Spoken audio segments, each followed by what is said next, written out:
Something I've been thinking about lately is how we live in a country of the USA where we are so divided and so separated from each other that people are willing to pay upwards of $100, $200 plus and up out of pocket, because a lot of us don't have, like, either they don't have health insurance, or even with health insurance it can be expensive, just to have someone listen to us and take us seriously, and to gain the feeling of someone seeing us. Therapy is paying someone to see you and to help you, right? I've been in therapy all my life, practically since I was very young. Um, and there's been times in the past when I paid like $200 per session, I think, or like 100 something dollars per session during a period, like, which is not bad actually for a therapist.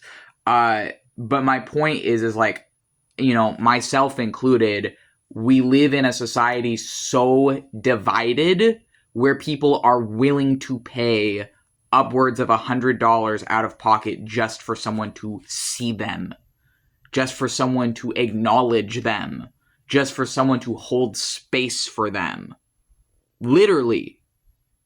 So, I was thinking about this and how in my youth, I went from being Christian to atheist, because I started as Christian, was deconverted to atheism, spent my teenage years as an atheist, and then I became a witch around 20, but I didn't label myself. I didn't tell anyone until 23. New Year's of 2023 exactly is when I did my wizard's initiation ceremony, and started openly labeling my beliefs and sharing them. Before then, it was more private. Because I didn't want to be telling people what I believed when I was still a beginner, and it took me at least 3 years to feel like I was even starting to not be a beginner.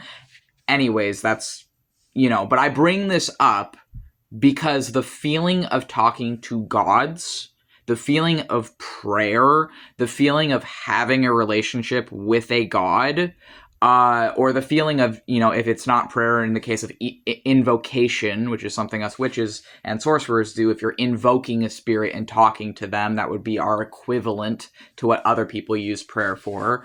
And it's like, that fills a human need for connection. That fills that need for someone seeing you and holding space for you.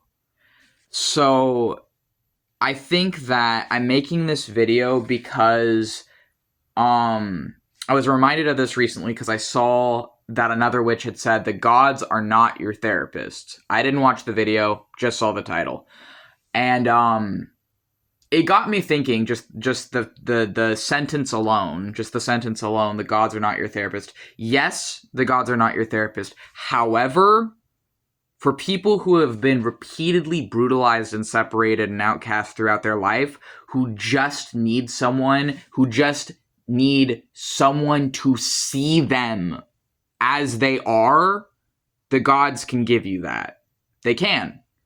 And if you're not getting that from whatever religion or God or whatever it is that you're working with, they might not be the right one for you. It might not be what's right for you. When I was Christian, I didn't get that. When I was an atheist, I didn't get that.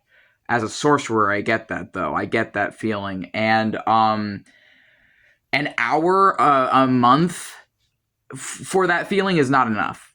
It's not enough. It's not enough for someone with me with a history of lifelong trauma and abuse. Just like an hour of talking to someone and letting it all out or whatever is not enough. And the gods might not be my therapist, but the gods can still help me when I talk to them, and when I meet them where I'm raw, when I meet them when I'm weak, when I meet them when I don't know what else to do and I feel like I don't have enough power in myself, when I bring myself even in that state before my gods and they meet me and they're there for me. That is power. That is strength. That is a feeling we've been deprived of in this modern day. And it's sad because we're a social species. We're supposed to have that, but we don't. Because of capitalism, white supremacy, colonialism, escalating fascism, and totalitarianism. It wasn't always like this.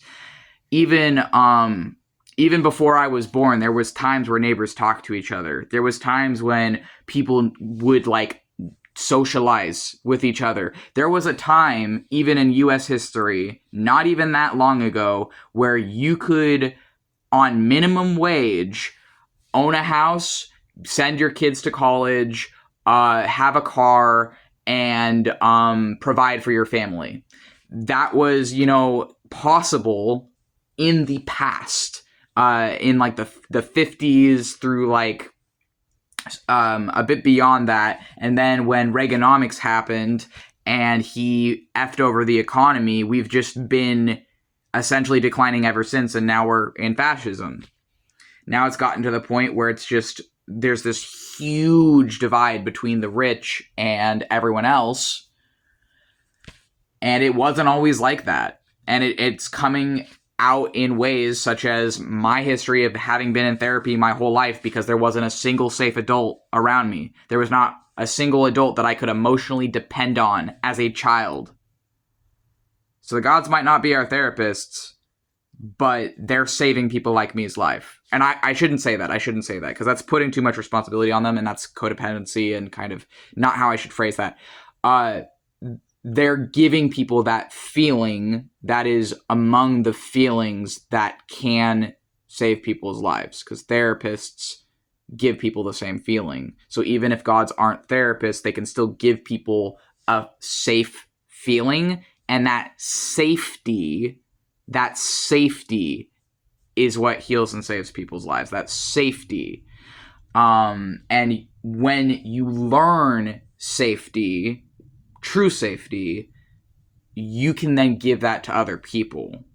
You can give emotional safety to other people. I didn't have emotional safety for the first 22 years of my life, but I have emotional safety with my gods and with my therapist. The exception being the therapist who knew me since I was 12 was the one person I could really emotionally confide in as a child, when I was a child. But aside from her, I didn't really feel safe around anyone. But that feeling of safety, you can have that with gods. And then when you learn it and it becomes your normal, when you start to feel safe in your body and your mind and your spirit after a lifetime of being made to feel unsafe, then you can share that with other people and start to be a part of the healing process.